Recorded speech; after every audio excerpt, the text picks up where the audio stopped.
I'm not the kind of person who uses dating apps often, but after a while, I started feeling like it was getting hard to meet new people. So I decided to give Tinder a try, just to see how it would go. At first, it was pretty smooth, chatting with a few people here and there, nothing special. Then one night, I started messaging a guy who seemed really nice, nothing out of the ordinary. The conversation flowed well, and he even made me laugh a few times. Everything seemed fine at the start. After a few days of chatting, though, he began asking where I lived. I was hesitant, but he insisted, saying he wanted to surprise me with something sweet. I was skeptical, but eventually gave in and shared my address. He didn't come across as strange, at least not through his messages, so I decided to trust him, even though I had this odd feeling of unease I couldn't quite place. After a while, we agreed to meet the following evening. I was home alone, and he said he'd show up at 9 p.m. I was nervous, but also curious. When the clock struck 9, I heard a sound coming from the window. I thought it was odd since I expected him to knock on the door. The tap on the window was enough to send a chill down my spine. I hesitated but went over to the window. Pulling the curtain aside slightly, I saw a figure standing outside. I couldn't make out his face, but something about his smile. It didn't look human. I froze, staring through the curtain, unsure what to do. The guy stood there, smiling that strange smile, but what unnerved me the most was how he didn't move away from the window. He just stood there, motionless, staring at me. My heart was racing, and I wasn't sure I wanted to meet him anymore. It felt like I had made a huge mistake sharing my address with someone I barely knew. The smile on his face wasn't natural. It was tense, as though he knew something I didn't. I started feeling guilty for being so naive, and then he began tapping on the window, softly, like he wanted me to open it. My mind was racing. I didn't know what to do, but I knew opening the window wasn't an option. My eyes stayed glued to his figure outside, and I realized how wrong this whole situation was. He didn't seem to notice, or maybe he did, how uncomfortable I was. Either way, he stayed there, calm and insistent. I couldn't help it. I grabbed my phone and sent him a message asking if he was really outside waiting for me.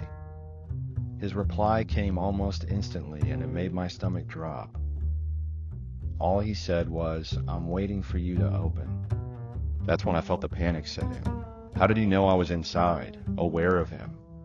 It was no longer a question of whether something was wrong. My instincts were screaming at me that I was in danger. I froze, staring at him through the curtain. He didn't budge, didn't seem frustrated by my silence. Instead, he just waited, like a predator stalking its prey. I started to consider my options. Should I call the police? Should I hide in the bathroom and lock the door? My mind was a mess, and none of my ideas felt right. For a moment, I thought maybe he expected me to go outside. Perhaps he thought I was just scared and would eventually give in. But no, I couldn't trust anything he said anymore. The entire conversation we'd had on the app now felt like a giant lie. The tapping on the window grew louder, more insistent. The rhythm was steady, like he was growing impatient or angry. Then I heard his voice. "Open the door. It'll be easier that way." His tone and that inhuman smile made my stomach turn, a chill running down my spine. I couldn't take it anymore. I grabbed my phone and called the police. My hands were shaking, but I managed to explain the situation as clearly as I could, pleading for them to come quickly. While I was on the call, the tapping grew even louder. It sounded like he might break the glass. The operator assured me help was on the way, but every second felt like an eternity. I peeked through the curtain again. He was closer now, almost pressing against the glass. His eyes never left mine. When the police arrived, relief washed over me, but only briefly. The man was still outside, but as soon as he saw the patrol cars, he darted into the darkness. One officer stayed with me while another chased after him. My hands were trembling as I opened the door for the police. The officer asked me to stay inside while they secured the area. I couldn't stop watching as they finally caught the man and restrained him. That night, I deleted every dating app on my phone. The memory of his smile and the sound of his tapping will haunt me forever. I could hardly believe it when I saw what the officer pulled out of the man's pocket. A knife. A large, sharp knife that had been hidden in his jacket the whole time. He could have done something terrible, something I didn't even want to imagine. It had been a close call. The adrenaline was still coursing through my veins, and I felt a mix of anger and fear, thinking about what could have happened if I had opened that door, if I had given in to his pressure. The man was arrested on the spot. He didn't resist, but he looked at me with a strange smile on his face, as if he were both frustrated and satisfied. He was handcuffed and taken to the police car, and I was still in shock trying to process everything that had happened. I couldn't understand how someone could act that way, how someone could hide behind a fake smile to harm another person. When the officers left with him, they told me that he had a history of aggressive behavior, but nothing that explained his actions that night. They said he had been arrested several times before, but never for anything this serious. After that, I stood there alone, with the door locked, still hearing the sounds of the police cars driving away. I knew the worst was over, but the feeling that someone had been there, watching and waiting, stayed with me. And to this day, whenever I hear a sound at night, I feel that same chill down my spine and the fear that almost paralyzed me. After everything that happened, all I wanted was a little peace. The police assured me that he was behind bars and that I was safe. Even so, the feeling of being watched never quite left me. Every shadow that passed near the window, every noise on the street brought it all back. I knew he wouldn't come back, but the realization that I had been a victim of someone so close, someone who seemed so normal, haunted me. Since then, I've never trusted anyone without really knowing them, and while my nights are quieter now, they've never been the same. It started as a pretty normal situation, you know? I was on the app exchanging a few messages with a woman who seemed really nice. Her name was Anna. She had a pretty photo and she was super friendly, but soon I began to notice that she avoided more personal questions. When I tried to learn more about her, her answers were always vague, like, oh, I'm pretty laid back, or I'm not one to talk much about myself. Something inside me started feeling uneasy, but I couldn't pinpoint what it was. I figured maybe she was just a more reserved person. Things really started getting strange when I received a message from her saying, "Don't worry, I'll be there at 8 p.m. I was completely lost because we hadn't planned anything. I immediately asked who it was, thinking she might have confused my number or something. Her reply was even more bizarre. You know me as Anna, but my real name is something you'll never forget. It felt like a punch to the gut. I froze. I just stared at the screen, not knowing what to do. Who the hell was she? Why was she talking like this? And most importantly, what did she want from me? I tried to stay calm, but I couldn't.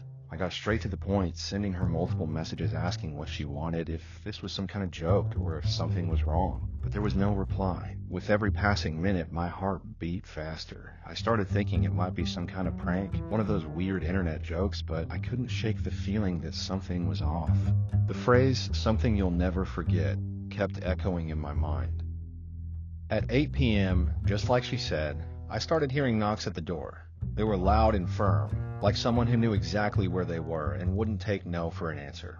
I looked out the window but didn't see anyone. The knocking continued and I froze. Something wasn't right. I tried looking through the peephole, but I still couldn't see anyone. I didn't know if I was being paranoid or if there really was someone out there. The worst part was that with each knock I grew more and more anxious. My mind raced, trying to make sense of what was happening. I stayed there, motionless, listening to the relentless knocking at the door, trying to decide whether I should open it or not. My body was tense, my stomach was in knots, and I felt a crushing weight on my chest. I looked at my phone again, hoping for some kind of explanatory message from Anna, but there was nothing. The anxiety consumed me, and that's when I realized I couldn't just sit there, waiting for something I couldn't understand. I decided to grab my phone and call a friend, just to have someone to talk to, maybe even explain what was going on. During the call, my friend suggested I call the police, but I hesitated. I didn't want to overreact, but deep down, an overwhelming sense of danger grew stronger by the second. As we talked, the knocking continued. The feeling that something was wrong became unbearable. It didn't take long before the knocks grew louder, as if someone was truly trying to break down the door. The sound was so intense that I let out a small scream without meaning to. And then in that moment of distraction, the person behind the door said something that froze me in place. "I know you're in there. Open up. You'll remember me forever." It was the same phrase she had sent in her message. My body reacted instinctively. I hung up on my friend and, almost without thinking, went to the kitchen to grab a large knife, hiding it behind me. I knew I had to act quickly, so without further delay, I approached the door and looked through the peephole. What I saw is something I'll carry with me forever. The woman was there, but something was completely off. She was smiling, But it wasn't a friendly smile. It was unsettling, like she was playing some kind of psychological game. I didn't recognize that expression. It was nothing like the photo she had shown. I gasped for air and took a step back, my heart pounding. What should I do? Her expression was completely distorted. Her eyes were unnaturally wide, as if she were in a trance or having a psychotic break. There was nothing human about that sight. The grotesque smile on her face seemed forced, like she had no control over what she was doing. What scared me the most was the silence surrounding her. It was as if the world around her had stopped, and all that was left was her, standing there at the door, staring at me with an empty, disturbing gaze. I was paralyzed, feeling a mix of fear and confusion, but I couldn't afford to panic. In a voice I barely recognized as my own, I tried to stay calm and said as firmly as I could, "I think you need to leave now. This isn't the time. I don't know what's going on, but this isn't how things work." I spoke, but my words felt weak in the face of the intensity of the situation. I tried to sound convincing, as if I had control, but in reality, all I wanted was for her to leave. She didn't respond, just kept that fixed, increasingly intense gaze, as if she were challenging me. For a moment, I thought she wouldn't back down, that she'd break down the door. But suddenly, she stepped back, still smiling, and murmured something almost inaudible. "I knew you wouldn't recognize me, but don't worry. We'll get to know each other better soon." I gasped, trying to make sense of what she meant by that. She turned around and started walking slowly toward the street, still wearing that strange smile on her face. I slammed the door shut and locked every bolt. My breathing was rapid and my hands were shaking. I still didn't know exactly what had just happened, but a horrible feeling washed over me, like that woman wasn't who she claimed to be, or worse, that she was after something far beyond a casual meeting. I looked out the window to see if she had really left, and for a few seconds, I felt tension in the air, as if something was still about to happen. But eventually, everything went quiet, and yet the feeling of being watched lingered. Still unsure of what had just occurred, my first instinct was to grab my phone and try to make sense of it all. I needed answers. I opened the app, went into the conversation with Anna, and to my surprise, her profile had completely disappeared. There was no history of our messages, no name, just a void, a blank space where her photo and our chats used to be. I swiped at the screen, trying to force the app to show something, but nothing. No messages, no profile. I stood there for a few seconds, not knowing what to think. This isn't possible, I thought. I had been talking to her just hours earlier, but now everything was gone. The feeling of losing control over the situation overwhelmed me even more. I felt a bit paranoid, but I couldn't shake the fear that had taken hold of me. It was as if she had completely vanished, like she had never existed. I tried searching for more information. I typed her name, Anna, into the app's search bar, but found nothing. No account with the same name, no photo, no sign that she had ever been there. It was as if she had been intentionally erased from the app.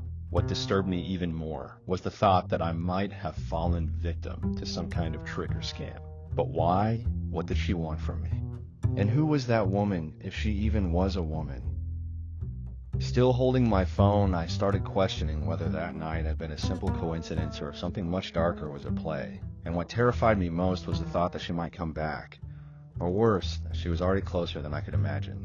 I felt like I was being watched again, but this time it felt as though I was at the center of something much bigger. Something I had no idea how to stop. I really don't know how I got involved in this kind of situation, but everything happened so strangely that I still wonder what really happened.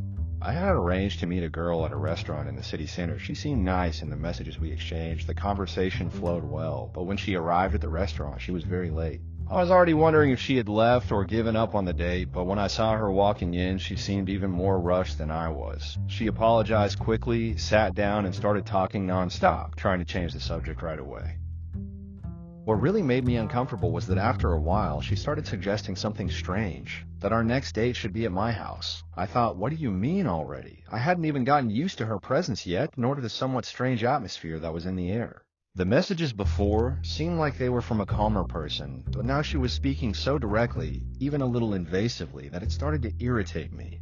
Her behavior didn't make sense. It was as if the woman sitting across from me wasn't the same person who had been chatting with me on the app. That sudden change in behavior made me extremely uncomfortable. I don't know if it was her demeanor or the words she used, but it felt like I was dealing with someone completely different.